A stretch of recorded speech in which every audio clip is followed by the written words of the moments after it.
Halo guys, kembali lagi di Riko Official. Jangan lupa like, komen, dan subscribe ya. Mbak gak apa-apa kan? Tanya Arta dengan suara lembut sambil berjongkok di dekat kepala perempuan yang masih saja telungkup dan seolah-olah enggan untuk cepat-cepat bangun.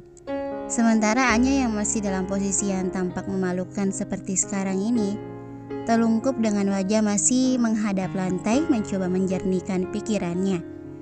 Jangan sampai Arta mengenalinya. Lelaki itu bukan hanya akan terkejut, tapi pasti juga akan menertawakan kesialannya hingga berguling-guling. Halo mbak, nggak pingsan kan? Arta kembali menepuk lembut bahunya.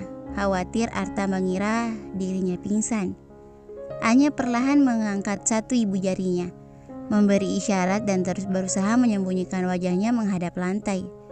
Syukurlah kalau mbak nggak apa-apa. Ngomong-ngomong, bisa bangun sendiri kan? Kalau nggak bisa, apa mau saya gendong? Ujar Arta kemudian membuat Anya kaget. Takut jikalau Arta tiba-tiba berinisiatif mengangkat tubuhnya. Tapi maaf mbak, saat ini saya lagi lemes belum makan. Jadi nggak akan kuat gendong mbak. Saya panggil security aja buat bantu gendong mbak ya. Ujar Arta lagi, tapi kali ini membuat Anya ingin menampol kepalanya dengan keras untuk memberi tanda bahwa ia benar-benar baik-baik saja dan Arta tidak curiga pada penyamarannya. Anya akhirnya perlahan bangkit dengan wajah terus menunduk dan membiarkan sebagian rambutnya ikut menutupi wajahnya. Sambil mengambil tasnya, Anya memperhatikan Arta dari sudut matanya. Anya bisa melihat wajah Arta tampak lega karena ia baik-baik saja. Anya lalu mengambil tasnya dan saat hendak dicangklongkan lagi di bahunya, tasnya tiba-tiba melorot jatuh karena tali cangklongnya copot dari besi pengaitnya. Duh Gusti, batin Anya sambil menghela nafas kesal. Sial banget gue. Arta lalu membungkuk mengambilkan tasnya dan saat melihat tali sepatu kets perempuan itu terurai, Arta tersenyum sambil berkata, "Tali sepatunya lepas mbak, pantesan tadi mbak jatuh." Lalu tanpa sungkan-sungkan apalagi diminta, Arta tiba-tiba jongkok lagi untuk mengikatkan tali sepatu Anya yang saat ini masih belum ia kenali juga. Sungguh manisnya perlakuan Arta sore ini di mata Anya. Meski lelaki itu tampak belum mengenali dirinya, Anya terus menatap Arta yang sedang mengikatkan tali sepatunya dengan telaten. Dengan model ikatan yang tak biasanya, membuat Anya juga ingin tertawa geli, namun ia tahan. Bahkan dengan perempuan yang tak dikenalnya pun ia masih sebaik ini. Betapa manisnya mutan kemoceng ini. Setelah Arta selesai mengikatkan tali sepatunya, Anya dengan cepat dan canggung mengucapkan, "Makasih," lalu segera pergi dengan wajah masih tertunduk sambil lari terbirit-birit. Dengan sengaja pula meninggalkan buket bunganya yang tergeletak tak jauh dari tempatnya berdiri. Sambil terus menatap punggung perempuan itu, Arta memiringkan kepalanya mengingat akan sesuatu. Gerak-geriknya kayak familiar deh. Namun meski Arta merasa sosok perempuan malang tadi mirip dengan Anya, sedikit pun ia tidak mencurigai bahwa sosok tadi adalah Anya.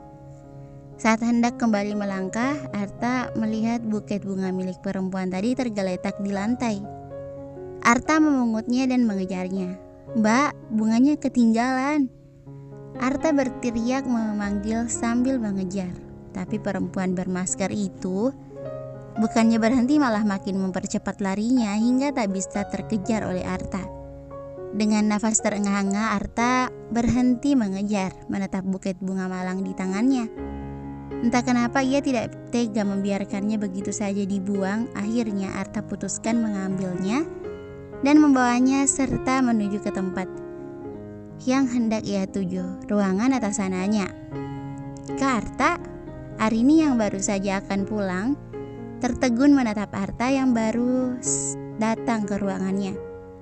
Arta tersenyum sambil bola matanya beredar menyusuri setiap sudut ruangan dan berhenti pada salah satu kubikel yang amat ia kenal. Sayangnya pemiliknya tampak tak terlihat di sana. "Kayaknya udah pulang barusan." menjawab sambil tersenyum, geli melihat Arta yang tampak menatap lama ke arah kubikel A-nya. Lalu bola matanya tertuju pada buket bunga di tangan Arta dan langsung mengenalinya. Tapi buket bunga itu kan, oh ini aku nemu di lobi, Arta menjelaskan.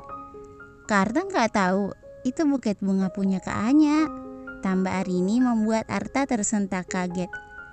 Jadi perempuan bermasker berambut sebahu yang barusan jatuh tersungkur di depannya itu Anya. Pikiran Arta langsung melayang pada kejadian di lobi. Aku pikir Kak Anya bawa pulang karena tadi dia bilang gitu. Kenapa Anya pura-pura tidak mengenalnya tadi? Kenapa menghindar dengan cara seperti itu? Pikiran Arta terus berkutat pada sikap Anya yang ganjil padanya hingga tidak terlalu memperhatikan Arini yang bercerita panjang lebar tentang betapa romantisnya suami Anya yang setiap hari mengirim bunga sejak pertama kali Anya kembali ke kantor. Dek, aku titip minta tolong serahkan dokumen ini buat atasan kamu ya, pinta Arta tiba-tiba sambil menyerahkan amplop coklat besar berisi dokumen pada Arini, lalu memutar tumitnya untuk segera pergi. Loh, bukannya Kak Arta mau ketemu langsung sama Pak Bos? Arini menatap kepergian Arta dengan penuh tanda tangan. Memutar lagu-lagu galau, Arta masih memikirkan sosok Anya yang bertemu dengannya di lobi dan bersikap seolah-olah tak mengenalinya. Bahkan isi kepalanya kini dipenuhi dengan pertanyaan, kenapa? Kenapa dan kenapa Anya malah menghindarinya? Apakah bertemu dengannya begitu mengganggu? Sikap Anya tadi benar-benar membuatnya gusar. Dia anggap apa dirinya sekarang ini? Kutu rambut yang mengganggu atau kecoa dapur?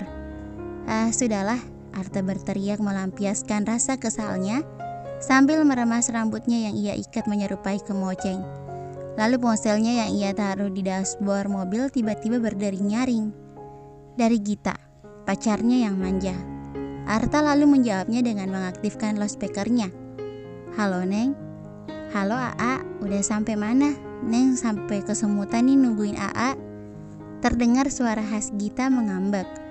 Hampir sampai kantor kamu Neng. Arta menjawab dengan nada malas. Setelah dari kantor tempat Anya bekerja, ia kini mempunyai agenda tetap mengantar jemput Gita ke kantor. 5 menit kemudian, mobilnya memasuki salah satu parkiran kantor kedinasan milik pemerintah, tempat Gita bekerja menjadi pegawai negeri sipil. Kedatangannya pun langsung disambut oleh Gita dengan wajah cemberut dan dengan kedua tangan dilipat di dada. Tampak benar gadis itu kesal karena Arta sedikit terlambat menjemputnya. Tanpa basa-basi, Gita langsung masuk ke dalam mobil dan hampir menyembur Arta dengan rentetan panjang omelannya. Andai ia tidak melihat buket bunga tergeletak di jok belakang mobil. Bola matanya bahkan sampai terbelalak lebar menyangka Arta sedang memberinya kejutan berupa buket bunga. "AA, ini bunga buat Neng ya?" Gita mengambil buket bunga itu dan menghirup harumnya sambil tersenyum senang. Senang karena Arta yang selama ini ia kira kurang peduli dan kurang romantis kepadanya, ternyata telah membelikannya buket bunga mawar merah. Gita sampai tak henti-hentinya tersenyum sambil terus menghirup wanginya. Sementara itu sambil menatap tingkah Gita, Arta hanya meringis dengan was-was. Ia melewatkan buket bunga itu, entah kenapa ia malah membawanya serta. Yang penting jangan sampai Gita tahu kalau buket bunga itu milik Anya. Karena Arta bisa membayangkan kejadian berikutnya. Dipukul bertubi-tubi pakai buket bunga atau dicubit ala capitan kepiting Gita. Tapi bunganya kok udah nggak agak layu sih, A? Tanya Gita lagi sambil menatapnya dengan curiga. Masa sih? Arta pura-pura mendekat untuk mengamati buket bunganya yang memang tampak mulai layu. Iya, memang udah nggak segar lagi. Beli di mana emangnya? Di jalan. Jawab Arta berbohong. Tapi nggak apa-apa deh bunganya layu dikit. Yang penting tulus ngasihnya. Gita tersenyum manis sambil memeluk buketnya dan Arta menatapnya dengan prihatin. Maafin ya Neng, ucap Arta dengan nada kasihan. Karena kasih kamu bunga layu. Nggak apa-apa tuh, A. Tapi lain kali jangan kasih Neng bunga mawar ya, A. Kasih Neng bunga yang lain, kata Gita membuat kening Arta berkerut. Lantas A harus kasih bunga apa? Arta serius bertanya dengan sedikit was-was di hatinya.